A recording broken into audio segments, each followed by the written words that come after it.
black in the almost non-existent light. I stared at it incredulously. I hadn't been here 10 minutes yet, and I'd already been shot in the ass. "You shot me!"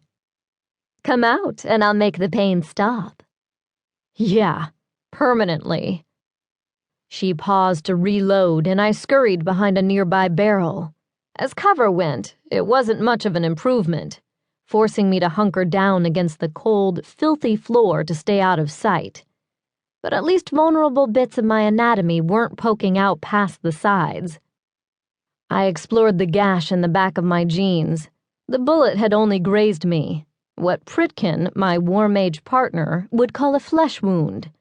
He'd probably slap a Band-Aid on it and tell me to stop whinging, whatever that meant, after he finished shouting at me for getting shot in the first place. But it hurt. Of course, it would hurt a lot more if she shot me again. I peered over the top of the barrel, hoping to talk some sense into her while she was temporarily unable to kill me. Instead, my attention was caught by movement near the stairs. The dim glow of her flashlight gleamed off the barrel of a semi-automatic that had reached out of the dark. That was a problem, since we were currently in 1605, and that type of gun hadn't been invented yet. Even worse, it was aimed at her head. "Behind you!" She didn't hesitate. The flashlight went skittering across the stones, distracting the shooter, who blasted the hell out of it while she disappeared into shadow. One of the bullets went astray and hit a small wooden cask.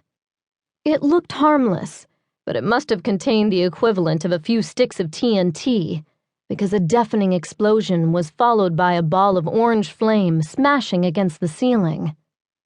Fire rained down everywhere, including onto the shooter's hand and arm. The gun hit the floor, and a man danced out of the stairwell, beating at the flames with his bare hands and shrieking.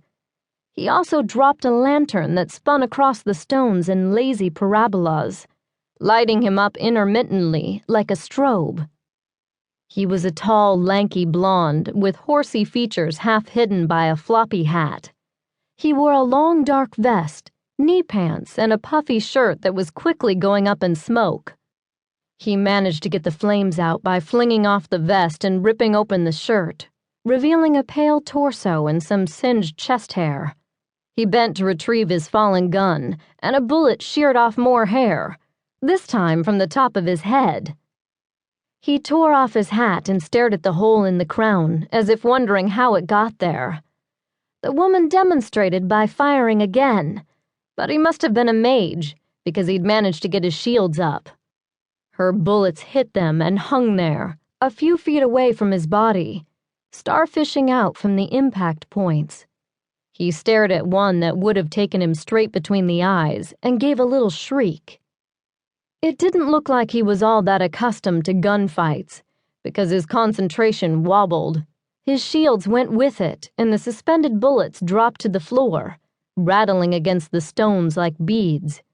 He snatched up his gun with adrenaline-clumsy fingers and got off a few random shots in our direction before stumbling through a doorway near the stairs. He never stopped screaming. The woman kicked a few burning scraps of wood aside and emerged into the dim puddle of light given off by the lantern.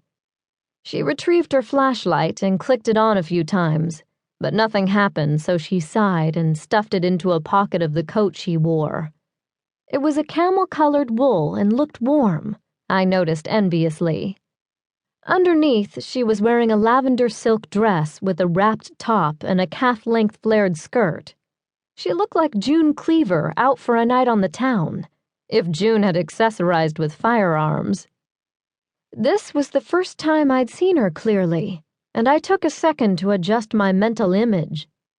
Our last meeting had also been on a time shift, but she'd been traveling in spirit instead of in body and had chosen to appear as a young woman.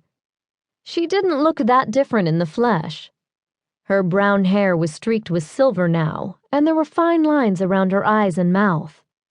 But her body was as slim as ever, and her current expression, exasperated amusement, was eerily familiar. "Come out."